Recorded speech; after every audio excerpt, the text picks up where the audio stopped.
जय हिंद दोस्तों, librarian hub में आपका स्वागत है। आज हम पढ़ने वाले हैं Indian association of special libraries and information centre के बारे में। इससे ज़्यादा क्वेश्चन नहीं, लेकिन एक क्वेश्चन जरूर आते हैं। तो ये काफ़ी छोटा टॉपिक है और काफ़ी यूजफुल है। एक नंबर आप अपने नाम करें, बस इस वीडियो को देखें, ज़्यादा लंबी वीडियो नहीं है, और एक नंबर आप अपने हिस्से में करें। तो हम लोग आइजलिक के बारे में देखेंगे कि इसका स्थापना हुआ, कैसे हुआ, कहाँ से इसकी स्थापना की प्रेरणा मिली और इसकी स्थापना कब हुई, उसके बाद में ये कौन कौन सी बुक प्रकाशित करती है, कौन कौन सी अवार्ड देती है, इसका ऑब्जेक्टिव क्या क्या है। तो ये सारी चीज़ें हम लोग देखेंगे। तो चलिए शुरू करते हैं। स्थापना और गठन को देखते हैं। तो इसकी स्थापना 3 सितंबर 1955 को कुकरगाछी कोलकाता में हुआ था। तो आइजलिक की स्थापना 3 सितंबर 1955 को कहाँ हुआ था? तो कोलकाता के कुकरगाछी में। इसकी गठन की प्रेरणा यूके के एस्लिव एंड यूएसए के एसएलए से मिली थी। तो यूके के एस्लिव जिसकी स्थापना 1924 में हुई थी और एसएलए की स्थापना 1909 में हुई थी।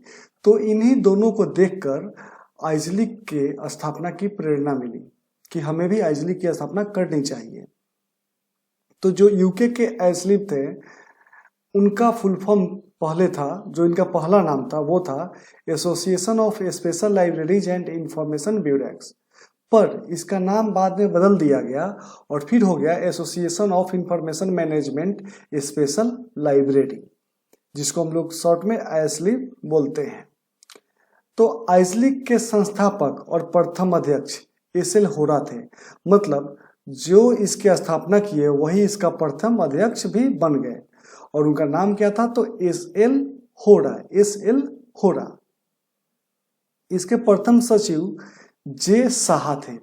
कौन थे प्रथम सचिव? तो जे साहा थे। अब हम इसके उद्देश्य के बारे में देखेंगे कि आखिर आइजलिक की स्थापना क्यों हुआ, क्या काम था इसका। तो पुस्तकालय एवं सूचना सेवाओं व प्रलेखन कार्यों में गुणात्मक सुधार करने के लिए, विशिष्ट पुस्तकालय में सहयोग को बढ़ावा देने के लिए, शोधकर्ता, विशेषज्ञ व संस्थाओं के बीच संपर्क स्थापित करने के लिए, तकनीकी दक्षता में वृद्धि हेतु प्रशिक्षण के लिए, सूचना केंद्र के रूप में कार्य करने के लिए इसकी स्थापना हुई थी। यही इसका ऑब्जेक्टिव था। ये याद रखने की चीज नहीं है, बस आपको पता होना चाहिए कि आइजलिक की स्थापना क्यों हुई थी। तो इसको एक दो बार पढ़ें और ध्यान में रखें।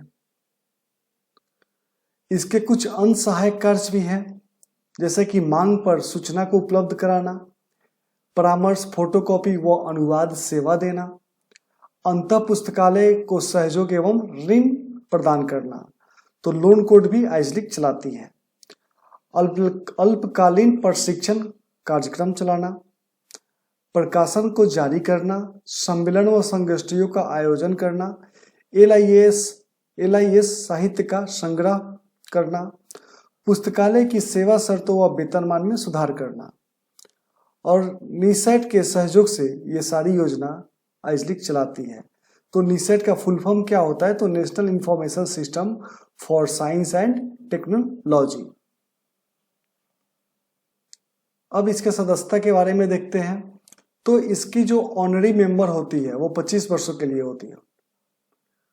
इसके इंस्टीट्यूशनल मेंबर जो होते हैं वो 2000 रुपए देकर आप प्रति वर्ष बन सकते हैं। लेकिन अगर आप इंडिविजुअल मेंबर बनते हैं तो कोई चार्ज नहीं है और आप कभी भी बन सकते हैं। डोनर मेंबर इसके गवर्निंग बॉडी द्वारा चयनित होती है, ना कि खुद से ही कोई चयन कर लेता है इंडिविजुअल तरीके से। लाइफ टाइम मेंबर आप इसका 4000 रुपए देकर बन सकते हैं। अगर आजीवन मेंबर बनना है तो कितना रुपए देने होंगे? 4000 रुपए। लेकिन ऑर्डिनरी मेंबर बनना है तो 400 रुपए प्रति वर्ष आपको देना होगा।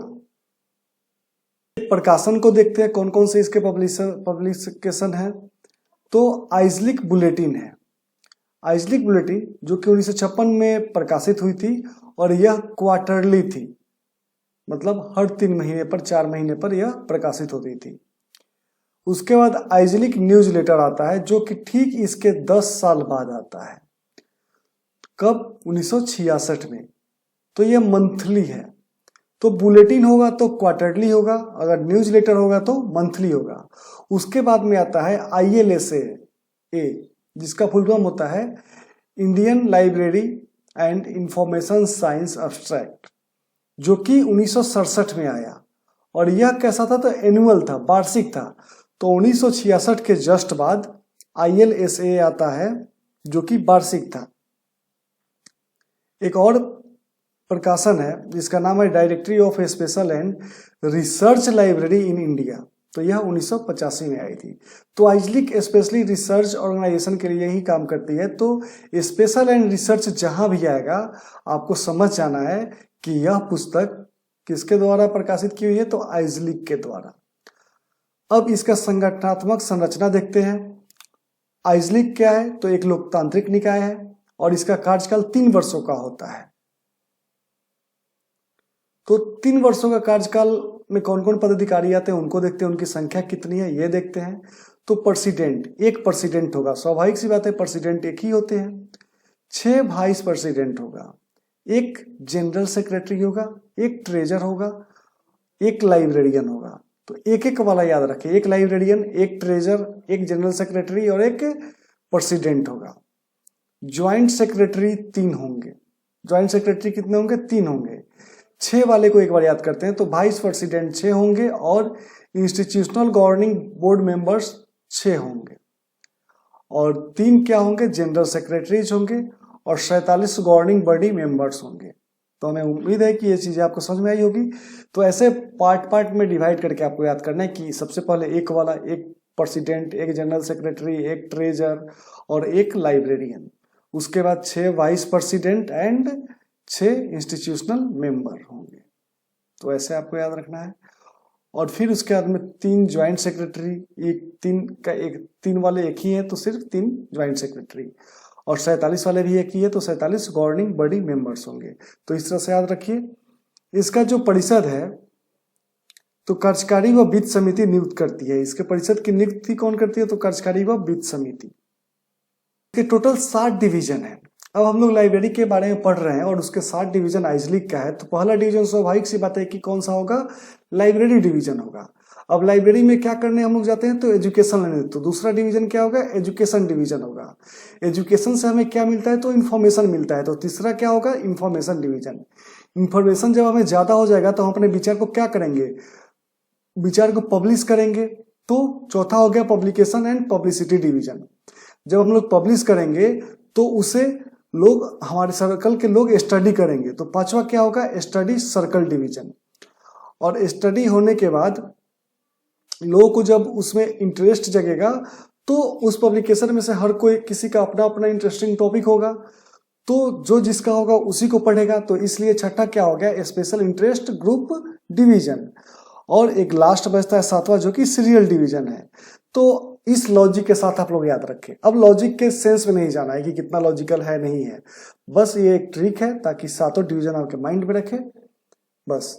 और एक ही अवार्ड देती है आइजलिक जो कि है SM गांगुली अवार्ड। तो आज के लिए इतना ही। और कल हम वीडियो नहीं ला पाए क्योंकि मौसम काफी ज्यादा खराब थी, लगातार बारिश हो रही थी, नेटवर्क भी नहीं था। अगर मौसम ठीक रहती है तो रेगुलर वीडियो आएगी। आप लोग तैयारी में जुटे रहे, वैकेंसी आएगी, जरूर आएगी। आप लोग बेवजह के न्यूज में बार बार यूट्यूब पे सर्च या ये सब मत देखें, बस वैकेंसी आएगी क्योंकि इसका बजट पास हो चुका है, विधानसभा में पास हो चुका है, नियमावली बन चुकी है, सब कुछ हो चुका है। तो वैकेंसी आनी है, तो आप लोग तैयारी करें अच्छे से। और मैं वीडियो के कमेंट में टेलीग्राम का लिंक डाल दे रहा हूँ, आप लोग वहाँ ज्वाइन करें। सारे PDF जो भी क्लास होती है सब आपको उस टेलीग्राम चैनल पे मिल जाएगी। हमें उम्मीद है कि हम कल तक सारे PDF वहाँ अपलोड कर देंगे। तो आप लोग जुड़िए हमारे साथ, ज़्यादा से ज़्यादा शेयर कीजिए ताकि हम और हमें इंस्पिरेशन मिले वीडियो बनाने के लिए, मोटिवेशन मिले और हम और जल्दी आपका क्लास कंप्लीट कराएं। क्योंकि देखिए वैकेंसी आने के बाद काफ़ी जल्द इसका एग्ज़ाम भी हो जाएगा, तो समय आपको ज़्यादा मिलेगा नहीं। तो आप लोग अच्छे से पढ़ें। धन्यवाद।